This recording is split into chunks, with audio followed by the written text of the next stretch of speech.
Supreme Court nomination process changed since the death of Antonin Scalia? Carl Hulse will join us to talk about his new book, Confirmation Bias. And how do you imagine the life of someone who has figured into your childhood in fiction? De'Shawn Charles Winslow will tell us about his debut novel, In West Mills. Alexander Alter will give us an update from the publishing world. Plus, our critics will talk about the latest in literary criticism. This is the Book Review Podcast from the New York Times. I'm Pamela Paul.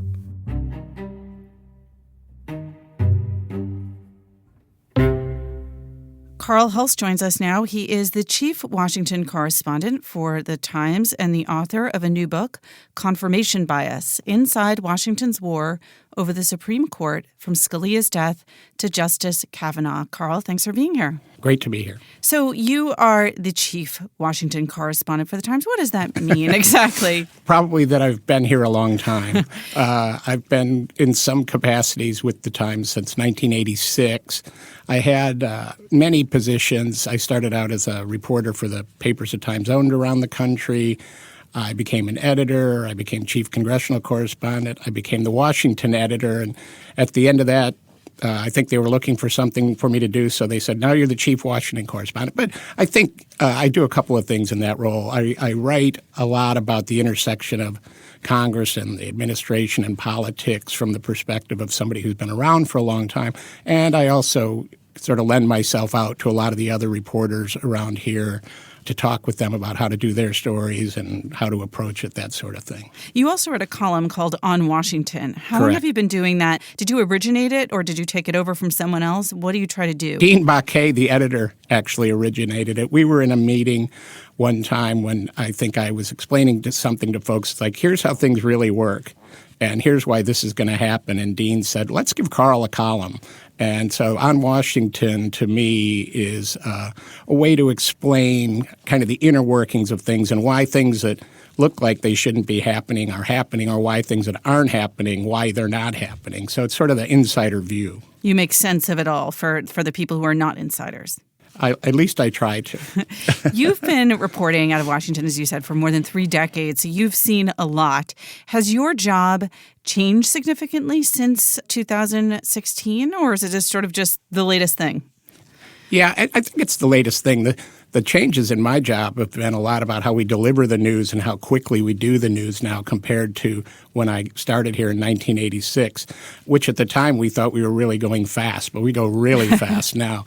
But I think, obviously, the Trump administration has changed the way we do things. It's very intense. There's a lot of conflict with the people we're reporting on, and it's just go, go, go all the time. Do you get jaded covering Washington politics? I think some people would say I do. I try not to. I think it's one of the most fascinating jobs in the world. And I always tell people, I worked in the Capitol for a long time, in the building itself, and live on Capitol Hill. And I've trained a lot of reporters in how to cover Congress. And I always say, the day you walk into the Capitol to work and you're not thrilled by it and awed by it is the day you need to find another job. So I try to keep a good perspective. But, there is a tendency when you see things happen over and over again and kind of go the wrong way politically, there is a tendency to be jaded. I try to really avoid that. I love working here. I think it's just extremely fascinating and important to tell people what's going on in Washington. Well, the book review version of that is when you start to refer to books as units as opposed to books. I can totally understand that. That means your clock is ticking. But yeah, that's funny. You've done many things, as you explained, in your role in Washington and your various roles, but one of them has not been covering the Supreme Court directly. Correct. Why did you decide, this is your first book, why this subject? Well, and the book is not. It's about the politics around the Supreme Court. In some ways, I let the, Adam Liptak, our great Supreme Court correspondent, who I give a fulsome shout-out to in my acknowledgments. He really helped me a lot in this book. It's about how these confirmations have gotten so out of control and partisan. People say, oh, you've got a Kavanaugh book about the confirmation of Brett Kavanaugh. I said, well, it's about Kavanaugh, but to me it's much bigger than that. It's about how we got here in these confirmations and what that has done to the Senate and the process and also the court itself, sort of the threat to the integrity of the court. And another big element of this book is how the fight over Merrick Garland, who was stonewalled by Republicans in 2016, how that really helped Donald Trump get elected. I think a big part of my book is how that fight led to the election of Donald Trump. And I just thought it was a history-changing moment. There was a decision made in 2016 by Mitch McConnell to thwart Obama on a Supreme Court vacancy, and it literally changed history. And I thought that was worth writing about. I'd actually started the book and was probably a third or so through when Justice Kennedy retired. So I was going to write this book with or without the Kavanaugh fight. You got a little bonus chapter there, or more than one. When people talk about politicization of the Supreme Court nomination process, generally speaking, they date it back, at least in the modern era, to Robert Bork's failed nomination. And so you were there for that. Is this recent series of battles sort of part of that ongoing continuum? It's all a continuum. That's the perfect word.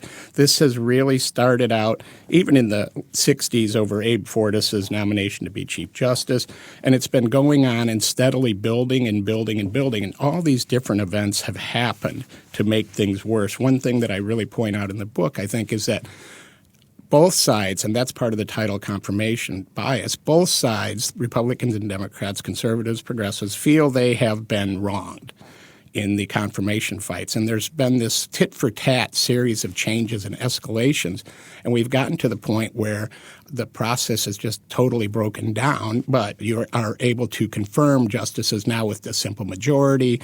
The minority party has little to do with it. But the one I focus on is after the 2000 election of George W. Bush, and Democrats who were outraged by the Supreme Court, by the way, deciding that election, began filibustering circuit court, appeals court nominees. And Miguel Estrada, who gets some attention in the book, about a chapter, is the first of these. And it's this big fight over Miguel Estrada, and it led to more and more fights.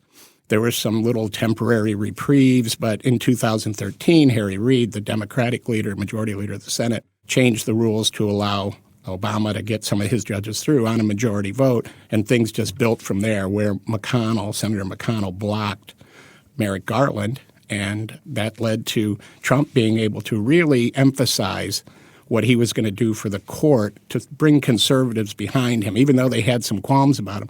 Republicans have a tendency to vote more on the court than Democrats. And so this was a big benefit for Trump, as it turned out. Sort of accidental, but it happened. This sounds a little bit like the Arab-Israeli conflict in terms of who started Correct. it, and it depends on who you're talking to. And I want to go into those sort of two very different ways of viewing what went wrong. But let's start with the unexpected death. I think it was pretty unexpected, of Antonin Scalia on February 12th, 2016. What happened after that? So he is down in Texas at a luxury hunting resort. It was very on brand. Yeah. A very prominent guest there. He's staying in the El Presidente suite. And he had been tired the night before, and the owner of the resort, who was close to Scalia, worried he didn't show up for breakfast the next morning. They thought, he's just sleeping in, but they later found him dead. And that just set in motion this series of events that happened that day that really had a huge impact on our history. And so word starts to get back to Washington that the justice is dead, and everybody starts to maneuver around it. I like to say that in these situations, there's usually this little period where politicians kind of pretend to be mourning a person, and let's not talk about the politics of this. We need to honor the person first. That didn't happen in this case. The politics immediately kicked in because the stakes were so high. And Mitch McConnell is down in the Caribbean, of all places, on the Senate's in recess for President's Day. Mitch McConnell and his wife had gone down to the Caribbean, and I poke a little fun at Senator McConnell in there because he's not a guy you think about hanging out at the beach. He's just not that kind of person. But he decides that he He idolizes Scalia, knew him quite well himself, had voted for him. He's not going to let Barack Obama, a president that Mr. McConnell has little regard for, he's not going to let him fill this seat and get a third justice on the court. And so things start to happen very rapidly, and one of Senator McConnell's aides gets on the phone. And important thing to know here is that there's a Republican presidential primary debate that night in South Carolina. Trump hasn't quite nailed down the nomination yet. Ted Cruz is still in the mix. And so one of Senator McConnell's aides said, if you're going to prevent President Obama from doing this, you need to act fast, because if Ted Cruz at this debate tonight becomes the person who is leading the charge not to fill this vacancy, we're going to lose a lot of Republicans who don't want to be seen doing Ted Cruz's bidding, honestly. Right. So at about 6 o'clock that night, we get a press release from Senator McConnell saying, I'm not going to let the president fill this, and we'll let the next president do it. It was a stunner to all of us. We're sitting, we're in our various places trying to keep track of this, and all of us just went, whoa, that was really fast. And so things just started to spiral from there. How unprecedented was that, the idea that you could not even bring a nominee, sort of allow the process to take place because it was an election year? The thing with Supreme Court vacancies is they just don't happen very often, so there's not a lot of history. There had been, in 1988, a vote to install Anthony Kennedy on the court when it was a Democratic Senate and a Republican president. So it had happened before. The situation just hadn't arisen very often. But Senator McConnell, he was making up the rules there as he went along, and he was going to stick to it. So it was unprecedented. To not even entertain a nominee, that was shocking. This election of Merrick Garland, one of the criticisms from the left is this was a guy who was kind of unimpeachable. He was a moderate. It's not as if, and one of the criticisms, it seems, of Democratic presidents from the left is it's not like Obama had picked out someone, radical from the far left for the court. This was someone who it was very reasonable to expect confirmation to be quick and seamless.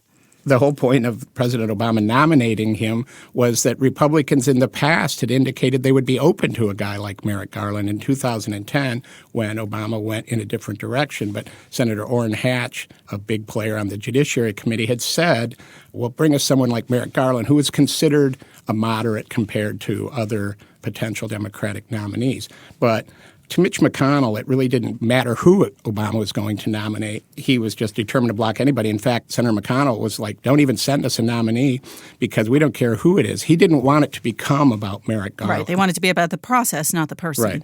But the White House, they're kind of shocked by McConnell's decision, and they're having a meeting, and we're going to go through this process. Obama wanted to do this the proper way. And Ron Klain, an outside advisor, had done a lot of Supreme Court nominations previously, had worked for then Senator Biden. He encouraged the White House at that time, don't waste time. Just nominate Merrick Garland right now. You know you're going to end up with him. Just go ahead and then don't let the Republican position get established. But they didn't do that. They went through the usual interview process and didn't nominate Garland until about a month after Justice Scalia died, and the Republicans had gotten themselves pretty set by that point. Was this party line and this official reasoning behind McConnell's decision, was this accepted unanimously by Republicans, and did they talk about it at all in private differently? Actually, it wasn't unanimous. Susan Collins was one who was saying, well, we should at least have the hearings and a vote. But almost everybody else got on board very quickly. Now, McConnell made the decision on his own. He didn't consult with people. He pulled the trigger. But by the time, everyone got back and the Republicans, and over the remaining about 10 days of the recess, they came together and decided this was the proper position. And they really stuck to it. And I outlined in the book, the Democratic failures to sort of break this logjam. They tried a few things. They didn't have a lot of money. And overlaying this whole fight over Merrick Garland was the fact that both sides simply thought Hillary Clinton was going to win the election. Right. So that this was the kind of last chance. Yeah, but it was a temporary postponement. Even the Republicans are saying, well, Hillary Clinton's going to win. You'll be able to get who you want then. The Democrats So what's in it for the Republicans in making this move if they assume that it's not really going to have any effect and it's going to set a precedent that might then ricochet back in their face? They're appeasing the right. Mm-hmm. They need to show the right that they're not going to cave to Obama. And this was important for Mitch McConnell because despite what people think about Mitch McConnell on the left, that he is the arch villain in Washington, the right is sometimes suspicious of Mitch McConnell because they see him as a deal maker, someone who's willing to cave at some point. So McConnell's trying to assure the right. He's like, look, I'm doing everything I can to prevent President Obama from filling this, and that gets him and his party the support of the right. And no one thought, even right up to election night, the conventional thinking in Washington was that Hillary Clinton's going to be elected president, Democrats are going to win the Senate, and we'll see what goes on there. And then, as it turned out, this vacancy gave Republicans a rallying cry, and they won that night to the surprise of Mitch McConnell, but also to the great glee of Mitch McConnell because now he gets to fill this Supreme Court seat and also take care of filling, scores of other judicial vacancies. Well, it's interesting you say he gets to fill. Of course, it's Trump who makes the nomination. Right. But he had not been secret, Donald Trump, about what his plans were for the Supreme Court. What kind of promises did he make on the campaign trail? So this is a big part of Donald Trump's election, and I go into it in quite a detail in the book, the famous list, because there was conservatives were also leery of Donald Trump. He had been a Democrat at some point in his life. Hard to remember now, but there was some real fear that he might get in office if he were elected and really work with the Democrats. So, and to sort of allay some of those fears, Donald Trump and Don McGahn, his campaign attorney, who later became the White House counsel, they did this very unique thing where they said, let's get some names of people we would actually put on the Supreme Court, get them out in public, and let conservatives see, and we'll commit to naming people from this list. And in the book, I talk a lot about how it kind of came together and some of the surprises along the way. But it was a big help. Oddly, though, the two people he ended up naming to the court weren't on the original list. The list went through some different iterations as things changed along the way, and there was some maneuvering to get people onto that list. How involved was the Federalist Society in coming up with that list and finalizing it? Federalist Society and also the Heritage Foundation, these two pretty big conservative think tank organizations here. The Federalist Society dated back to the 80s when conservatives were worried they wanted to get some more of their people onto the court. And so in some ways, the genesis of the idea of the list came directly from Trump, who knew that he needed to get some names out there. So they brought in Leonard Leo, who was the executive vice president of the Federalist Society, later on, and said, hey, we're going to do this. And he said, well, no one's ever done it before, but we'll help you. So, yeah, in providing the names and doing the research and checking the opinions, the Federalist Society and the Heritage Foundation were very instrumental. But I have to say, the names of these people are pretty well known in judicial circles. This is a close-knit, it's kind of a clubby group. So, there's only a certain number of people that would even be eligible to get on this list. But they did put it in.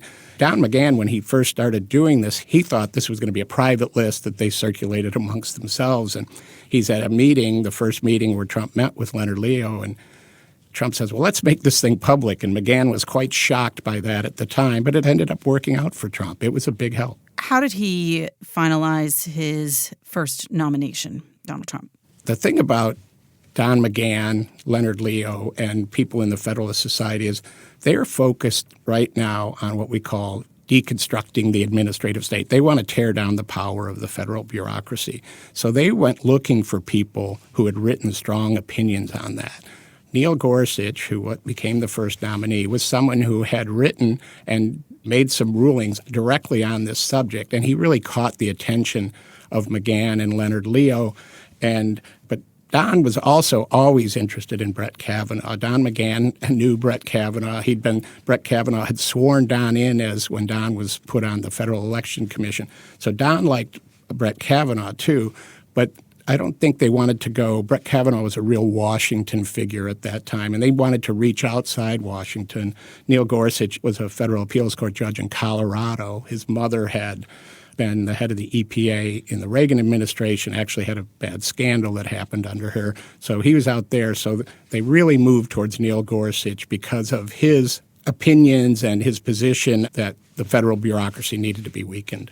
It's very tempting to go into all the detail about Neil Gorsuch and Brett Kavanaugh. We don't have time to do that. A lot of that is in the book, so I will leave that for readers. But I want to talk about the larger themes of your book and what these precedents mean moving forward in terms of how the process takes place the next time around, whether it's under Donald Trump or under another president. Are the changes that have happened here, are they irreversible? Is this permanent? I mean, this is a question I get a lot. And it's hard to see where they are reversible because it would mean a party giving up power. The biggest thing that had happened was the Democrats had eliminated the filibuster against nominees except for Supreme Court nominees. When Democrats tried to filibuster Neil Gorsuch, Mitch McConnell eliminated that last step. So now you can install a Supreme Court justice simply through the majority. Now, it's always been a majority vote, but the threat of a filibuster forced the president at that time to try and find somebody who could at least get some votes from the other side to make sure they could get through. That is gone now. One side can put through a justice on their own. And I just think that for someone to go back and say, hey, let's go back to where we were, that's just not going to happen. So it just gets more and more partisan and polarized. And one of the reasons the courts are so important now is because our politics and our legislature is so polarized. So all these fights, and you see this right now with President Trump, tons of these issues are in the courts. So getting people on the courts, one party or the other, who you think are going to be more aligned with you, has become very, very important and is really, to me, testing our institutions right now and how they're going to deal with this challenge and going forward. Or is the whole thing just going to break down? The argument on the left or among Democrats is very familiar, I think, probably to our listeners because they've been the party out of power that has complained about this process. But as you pointed out, there are two sides here. Both feel that the other has started it. Both feel wronged. Explain to us what the Republican point of view is. Why did they feel justified in making these changes to the confirmation process? Because it had been done to them from their view. You know, Bork is part of this. The changing of the rules is part of this. They thought that Democrats had been very heavy-handed in pushing aside the rights of the minority. So they sat there and said, we can block Merrick Garland. The Democrats treated us badly. And that's basically it. But also, you know, they were looking for a rationale to do that. They did not want President Obama to get another justice on the court. That would have changed the entire ideological balance of the court. That was going to be a very big decision. And the Republicans, they look at Obama. They'd already thwarted him legislatively for years. So he was starting to rely on executive orders like that we're very familiar with now, you know, for the Dreamers, that sort of thing. So they didn't want him now to be able to get a court in place that could uphold those policies that he was putting through executive order. So they thought they had been wronged, but they were also looking for a way to stop Obama. And so should there be a vacancy on the court in early 2020, they will then have to confront the idea that McConnell's bet will not somehow fly back in their face. Right? Yeah, and Senator McConnell has already pretty much said that he would go forward. And he says, well, I did that when it was the Senate of one party and the presidency of another. That's a different situation. At the time, no one's talked about this party division very much. It was let the people decide. But if there is a vacancy next year, you can be very sure that Mitch McConnell would go ahead and certainly try and fill it before the election because, you know, there's a chance Trump could not be reelected. And if he could get another justice on the court, if it was, say, one of the four remaining liberals who left, that would really give them an overpowering majority on the court. All right, there's much more to say on this subject, and you write about it in your book. Before I let you go, I want to ask you one unrelated question. As a journalist, you know this and I know this, never trust Wikipedia, especially Wikipedia biographies. However, your bio had one interesting fact that I am wondering if you can confirm or deny, which is that outside your work in the Washington Bureau of the New York Times, you play the maracas, among other percussion instruments. I'm actually a drummer in a garage band on Capitol Hill. We play some gigs. The maraca reference is funny because actually a book party for Mark Leibovich years ago, he asked us to write a song about his book, This Town, and we didn't. And we didn't bring the whole band, so I just had maracas. But yes, I am a pretty mediocre drummer, but able to play in public. All right. Well, I'm assuming that's not in the book, but there's a lot else. Carl, thank you so much for being here. Yes, thank you for having me. This is a complex topic, but I tried to make a really readable book about this. And, the feedback I've gotten is that from people who don't even really pay that close attention, they were able to understand this. So I think people find it a good read. Excellent. Carl, thanks again. Thank you. Carl Hulse is the author of Confirmation Bias, Inside Washington's War Over the Supreme Court from Scalia's Death to Justice Kavanaugh.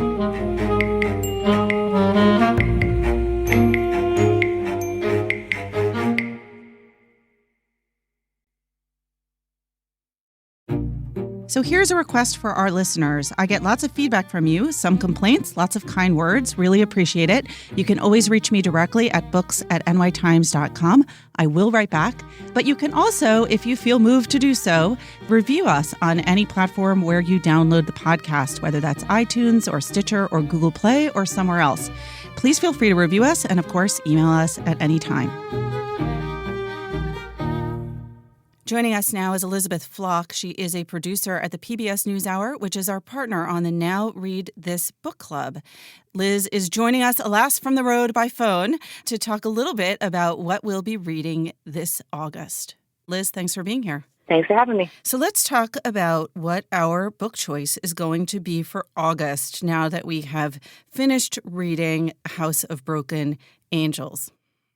Well, we're doing something a little different for August. Normally, our staff and yours gets together to pick our monthly book club pick, but this month we decided, since many people in the summer months go back to a classic, something that they love to read and reread, we asked a best-selling author today to choose one of her favorite classics for us to read, and so we turned to Celeste Ng, a novelist, best-selling novelist of Little Fires Everywhere, and we asked her, what is a classic you often go back to in the summer? And she said, I would like to choose Maxine Hong Kingston's memoir, The Woman Warrior. So that is our August pick. Excellent. Yes, I feel like it's our equivalent of Meghan Markle guest editing British Vogue. Right, we have exactly. Celeste Ng as our guest book club hostess or chooser for this month. And I was really excited about her selecting the Maxine Hong Kingston, which was originally published in 1976, because critics here at the New York Times had selected that book number 2 of the best 50 memoirs of the last 50 years. So this is a book that we have been recently thinking about ourselves over here. Did Celeste talk about why she picked this particular novel?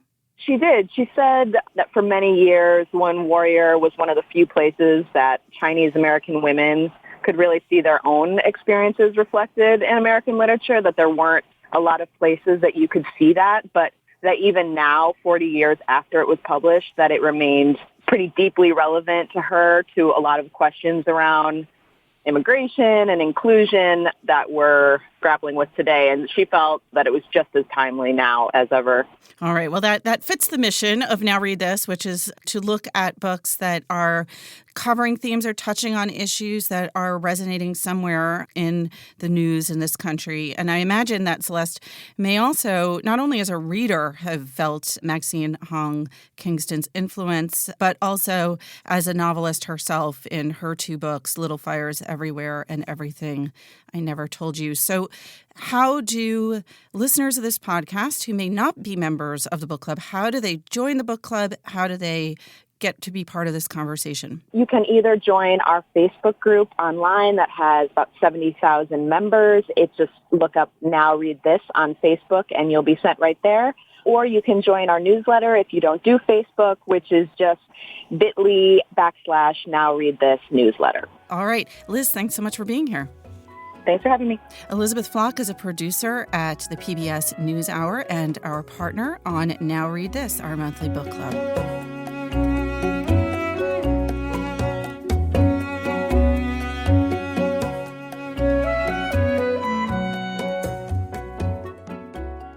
Alexandra Alter joins us now to talk about what's going on in the publishing world. Hi, Alexandra. Hi, Pamela. What is going on? So there was a bit of an outcry this week over a book by Yuval Noah Harari. He's, of course, the famous author of *Sapiens*.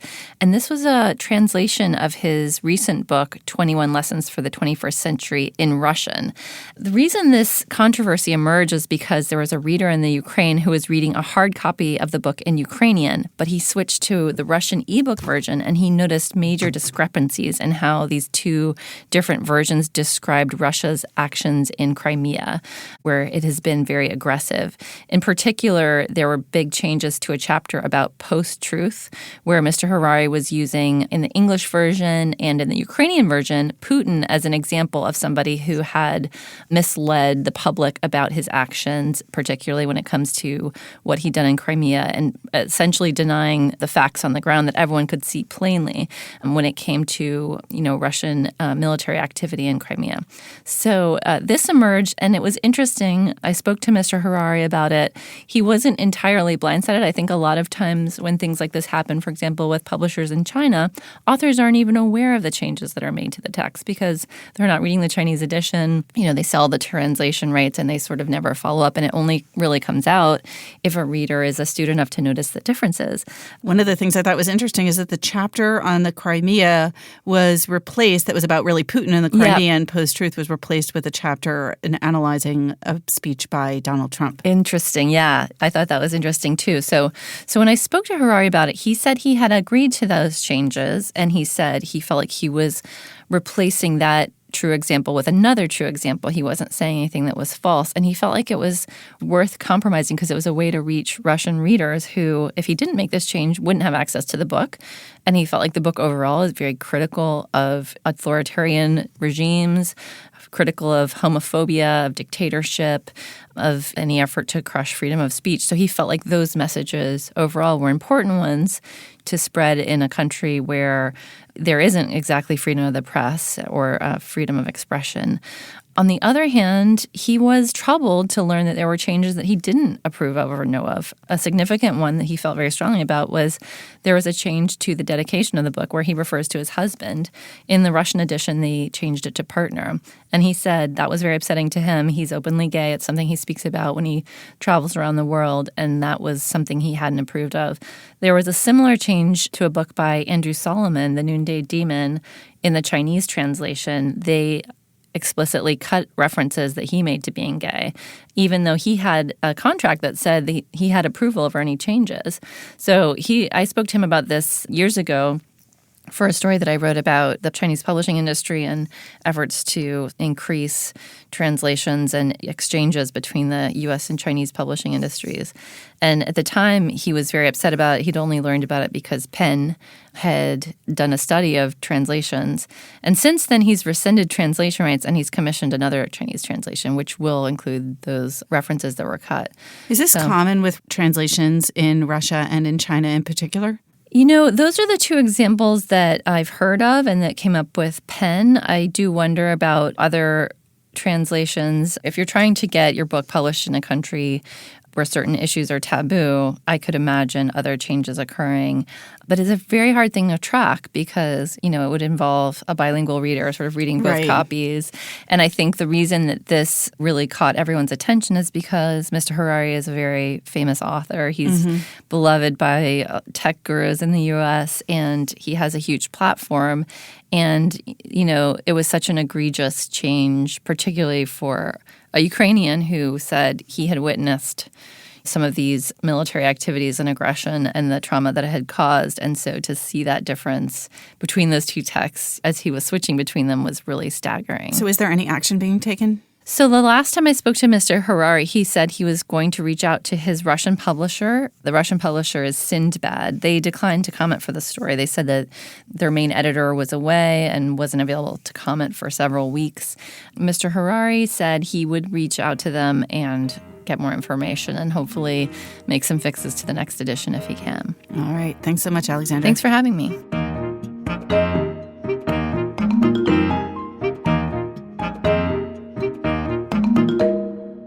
De'Shawn Charles Winslow joins us now. He has a new novel, his debut, in West Mills. De'Shawn, thanks for being here. Hi, thanks for having me. Tell us about the setting for your novel, West Mills, and why you included it in the title. West Mills is based on a real town called South Mills, North Carolina, and it's the town where my mother and her siblings were born and raised. And it's a very special town to me, even though I grew up in the neighboring city of Elizabeth City. And I thought that naming the book after the fictional town would be the right choice because the characters leave, they come back. Most of the novel happens there in the town. The town is almost a character, and so that's why I wanted to go with that title. Why is that town special to you, the fictional town on which it's based? The fictional town is special because the sense of community there is very, very strong because the population was small. I think it's still about the same, maybe 1,000 people now. Oh, very small. Very small. And that sense of community just was always special to me. You were inspired to write this book, you've said, by the death of your father, which prompted you to look into family history. Right. How much of your family history did you know before you started to do that research? I knew the names of like my great-grandparents and great-aunts and that sort of thing, but I had to do my own research, genealogy, to go deeper and to find out where we had come from, which turns out to have been North Carolina. You were there how long?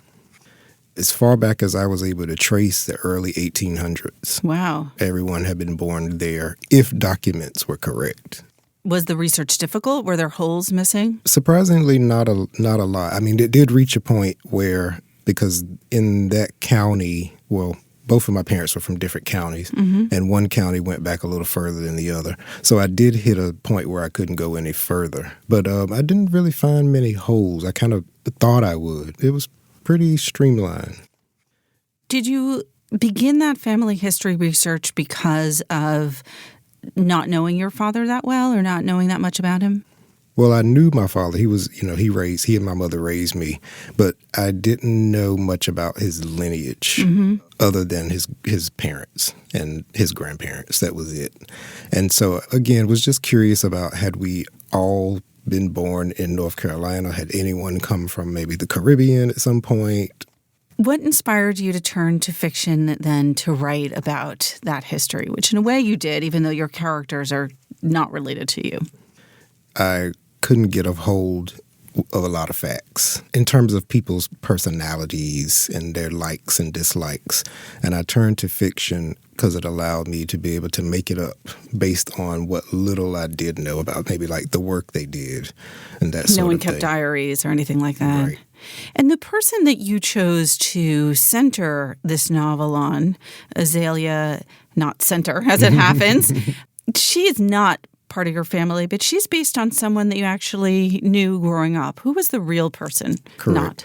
Not. The real person, her name was Bertha, and she was the girlfriend of a great uncle, one of my great uncles, and the two of them had a very loving relationship. Alcohol played a big part in their connection, sadly, but she was well respected throughout the community, in my family. I just recently saw a great photo of her with my great-grandmother. Well, my great-grandmother was in the background. So that said to me that even my great-grandmother sanctioned their union. Who is the fictional Knox Center? Knox Center is a woman who was born into a middle-class black family, which was highly unusual during that time. And she was an alcoholic and a teacher. and she hated teaching. She loved alcohol. She loved men on her own terms, but she did not want to conform to anything, quote, normal. Mm-hmm. She did not want to marry. She did not want to be a mother. And a lot of that stuff tries to impose itself on her. The novel goes from the 1940s to the 1980s. Correct. How unusual was it for a woman like Center not to want to marry at that time? Well, my research suggests that it wasn't all that uncommon, but that most women just did it. They just said, I can't deal with this fight. I don't want to be the outcast. I'm going to marry the man, and I'm going to have his children and do all that stuff all the other women are doing. But that it was very common for them to not have wanted to. Her alcoholism, while it's part of the novel, it's not the point. This is not the sort of trajectory, the typical story of an alcoholic that we read. Why did you want to make that part of the story, but not have it be the point? I wanted to show that a person can have some sort of addiction that sets them aside from the rest of the community, but that problem doesn't inform all of their life. And that's why I had not be intelligent, a reader, and a bit of a snooty reader, like she only likes European literature. So you couldn't just sort of write her off as an alcoholic. Exactly. Yes, that's what I wanted. I wanted people to not be able to just say she's a standard alcoholic. It seems like you were trying to avoid stereotyping of all kinds. I was. In creating your characters. As an African-American writer, I did not want to make the characters stock in any way. I wanted all of them to be as individual and unique as possible. And there are some things that happen in the novel that some people could easily label stereotypical, like fighting, but all people fight. And the fact is that these things still happen today, it's still relevant. What has the reaction to the novel been among people in your family and in that community who surely recognize some of this as being about them or about that community in that time? I haven't received a lot of detailed feedback yet. So far, it's just been a lot of excitement around having a book that reflects something that they are familiar with. I'm doing a hometown reading in September, and I imagine that's when the conversations Are you nervous about it? I'm a little nervous. What about among your family members? Do they have any sort of trepidation thinking, well, it's obviously not us, but a little bit based around us and our community? Not yet. All right. Not yet. Okay, I've been fortunate. We'll keep fingers crossed. Yeah. You also chose to write about, have a woman at the center of your novel as opposed to you're not a woman. Did you have any trepidation around taking on that voice and that point of view? Yes, I was afraid to do it because appropriation in different forms, it happens a lot these days, and I did not want to be added to that list. But I essentially had no choice. Women raised me. Like I said, I had a father in the home, but women, my mother and my aunts and the women in the neighborhood, they taught me everything I know about life. And I'm gay, and I think as soon as the men started to pick up on that, they politely excused me or, sent me to be with the women. I didn't have a straight male voice really to work with, or at least not one that I felt confident in trying to pull off like a whole novel. Did that personal experience of your own make you want to write about someone who's also a little bit of an outsider? Absolutely. And I don't think I realized that while I was writing it. I think after I finished, I was like, oh, she and I have something in common. That's so interesting. Yeah. Do you think West Mills, this fictional town, is this your setting? Do you think I'll writing another novel in the same place? Yes. I'm working on the second novel, and it is also set in West Mills. I think eventually I may leave West Mills, but I think I don't see myself writing like the New York City story. But who knows? Well, you only just got here. Yeah. We can't quite expect that yet. Well, I lived here a long time before I left, but I'm such a Southerner at heart, Do you think that the Black Southern experience is well represented in contemporary fiction? I don't see as much of it as I would like. Who do you like to read, or who do you think's done it well? I recently read Chanel Benz's The Gone Dead, and I thought that was done really well.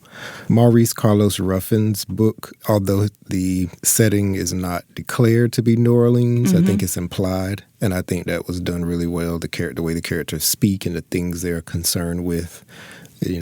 And in terms of older literature, Alice Walker, of course, and Toni Morrison, although I don't know that much of her work is set in the South, but, Ohio, that sort of environment. I love those works. When you think about, and here I'm going to generalize about readers and what they are getting in terms of what's available, what do you think is the most common misperception about Southern Black experience that you might get if you only read, let's say, nonfiction or news stories and didn't really know the literature well?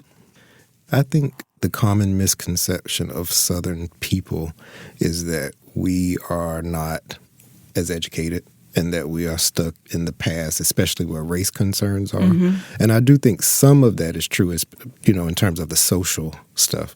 But people from the South go to college, read, keep up on news and current affairs, just like people in other parts of the country.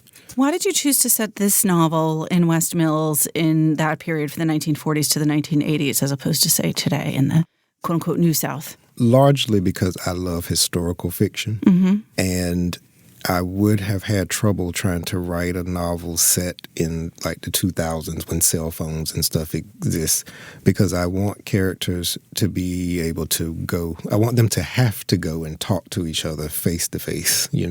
I wanted to avoid technology as much as possible, but also to be able to place not in a time where being unconventional would have riled people up. It's so interesting how technology is a real deciding factor in terms of setting. Absolutely. For lots of writers. Is your next novel also in West Mills in the same time period, or are you moving around a little? It's a little later. It's going to be set in 1979. Before we go, would you read for us from a section of In West Mills? Just give us a little bit of the sense of setting where you are in the novel. I'm going to be reading from the opening of the novel. In October of 41, Azalea Center's man told her he was sick and tired of West Mills and the love affair she was having with Moonshine. Azalea, everyone called her Not, reminded him that she was a grown woman. "Stop telling me how old you is," Pratt said. "Well, I thought maybe you forgot," Not retorted. She was sitting at her kitchen table pulling bobby pins from her copper-red hair. She picked up her glass and finished what was left in it. She had barely set it back on the table when Pratt picked it up and threw it against the wall. He then packed all his clothes in the old suitcase he'd brought when he moved into her house a few years back. "I'm getting out of here," he affirmed. "You need some help packing?" Not shot back, and she laughed. It wasn't the first time Pratt had packed that ragged bag. He stared at her, frowning. "Drink yourself to death if that's what you want to do." "Go to hell, Pratt." "I'm leaving hell," he yelled. A few days later, Knott came home and found a folded note peeping out from under her door. First, she looked down at the signature. When she saw Pratt Shepard signed at the bottom, she took a chill glass from her icebox, poured a drink, and sat down to look over the message. She read most of it. It said that Pratt was at his sister's house, just across the lane. Knott wasn't surprised. Pratt's sister and her 2 little girls were the only family he had left in West Mills.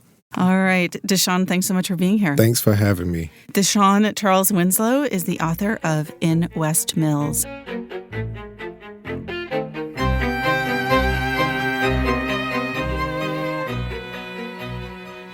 Joining us now are critics Dwight Garner, Jennifer Salai, and Pearl Siegel. Hey, guys. Hey, Hi, Pamela. Pamela. All right, let's start with you, Pearl. What did you review this week? I reviewed a book called Semicolon by Cecilia Watson. And this book sort of falls into my sweet spot, which is slender books about aspects of language and punctuation.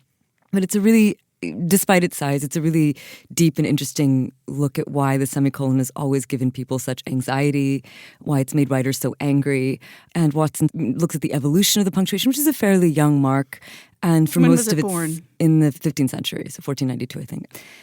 But it didn't really have a function. And then slowly, as grammar became more and more codified, largely because grammarians wanted to justify their presence in schools and teach it. So they borrowed from the natural sciences. That's why diagramming sentences is a thing.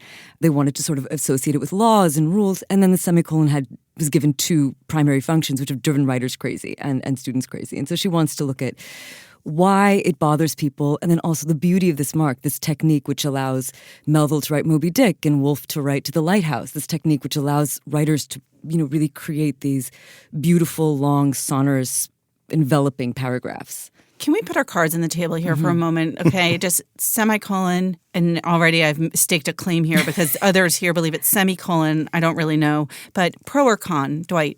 In terms of pronunciation? No, in terms of use. Oh, I use it all. It's my favorite. Yeah, it's my favorite. Paparla has a great line in her review. She says something like, what do you say, 90% of style is punctuation. Which is a great line. I might say 80, but, I get it. And, I think learning how to deploy a semicolon when I first learned how to do it well was a change in my style, absolutely. And there are plenty of people. I remember Michael Kinsley, when he edited The New Republic, and then Slate was really opposed. But why? He just said... Because it looks fussy. It looks fussy. Pretentious. Snobby. That's why it's not a problem for us.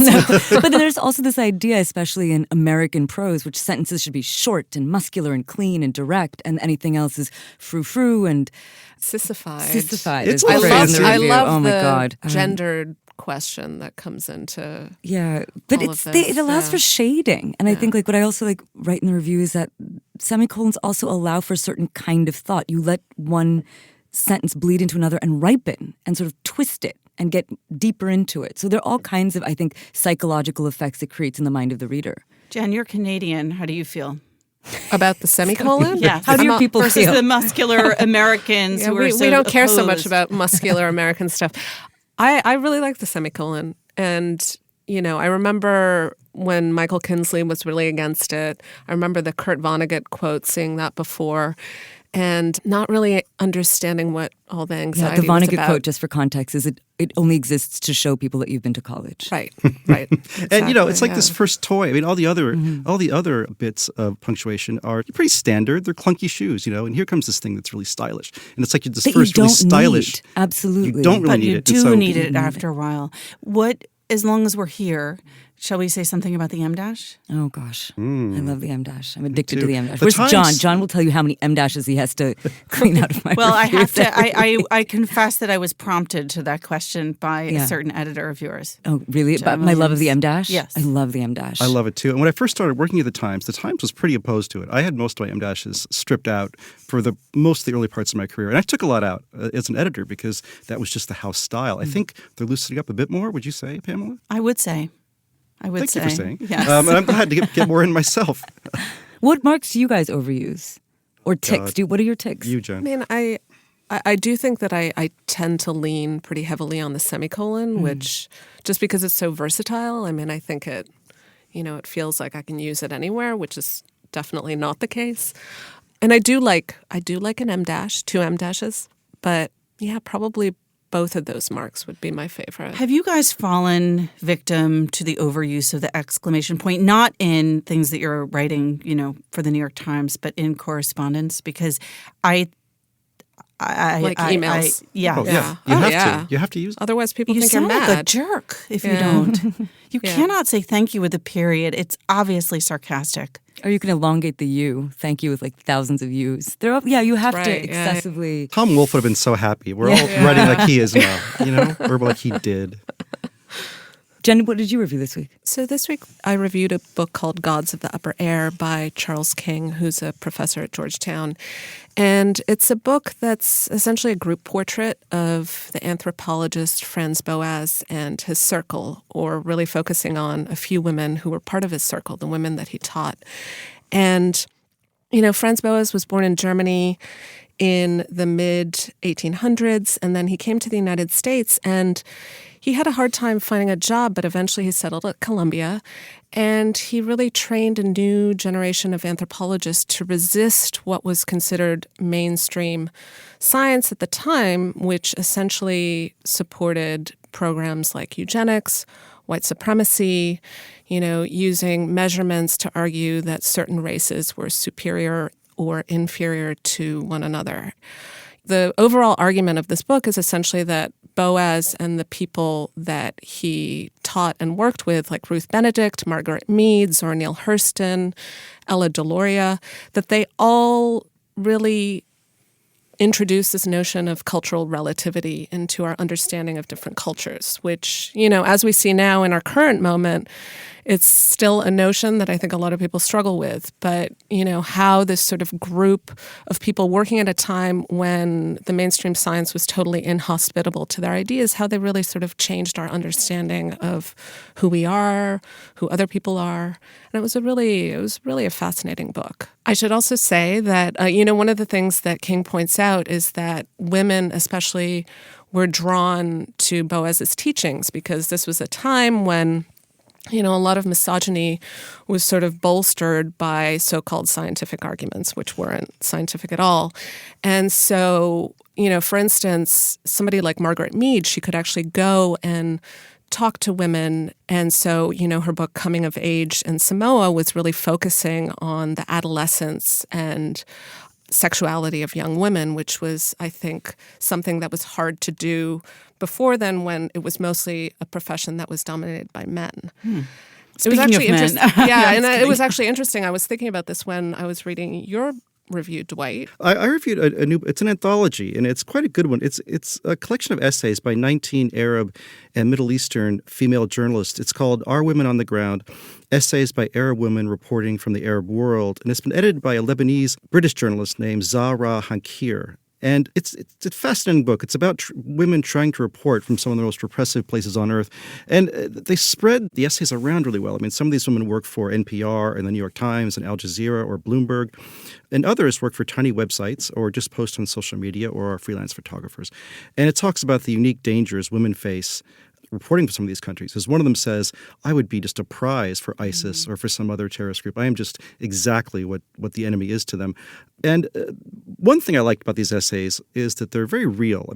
Many of them have a foot in the Western world. Their families maybe got out or they had educated in the States and going back to their countries. And they talk about their privilege quite a lot in this book. And another upside of this book, even though it's dark, it's very funny. It's filled with gallows humor. I mean, they tell jokes like the woman whose husband, the kids were at home and tell their mother that father has been killed, electrocuted by a fence. And mother's reaction is, thank God the power's on. It's that kind of really hideous joke that gets passed around in these places. And this book is kind of full of that, too. One of the things I've heard from women who've reported in the Middle East that was surprising at the time, but then it makes sense, is that in certain ways it's an advantage to be a woman in these cultures because they can talk to the women. Exactly. And they would otherwise not be heard, and that people will sometimes, open up to them in ways that they would not, and they wouldn't have access if they were a man. Absolutely. And one of the points one of these writers makes, I can't remember her name right now, is that, there was a time during the Iraq War when an average of 80 people were killed every day from car bombs. And she writes, these were 80 men who died every day. This is 80 widows made per day, and all of these orphans made per day. And these women have to sort of take over the society and earn a living and change things. And what's happening on the ground in many of these countries is essentially a story about women. And anyway, I recommend this book. I mean, one or two of the essays, I would say, misfire. But out of 19, that's a small ratio, and most of them are pretty terrific. All right, let's run down the titles again. Pearl? Semicolon by Cecilia Watson. Gods of the Upper Air by Charles King. Are Women on the Ground? Essays by Arab Women Reporting from the Arab World by Zahra Hankir, the editor. All right. Dwight, Jen, Pearl, thanks so much for being here. Thanks. Thank you. Thank you. Remember, there's more at nytimes.com/books, and you can always write to us at books@nytimes.com. I write back, albeit not right away. The Book Review Podcast is produced by Pedro Rosado from Headstepper Media with the great help of my colleague, John Williams. Thanks for listening. For the New York Times, I'm Pamela Paul.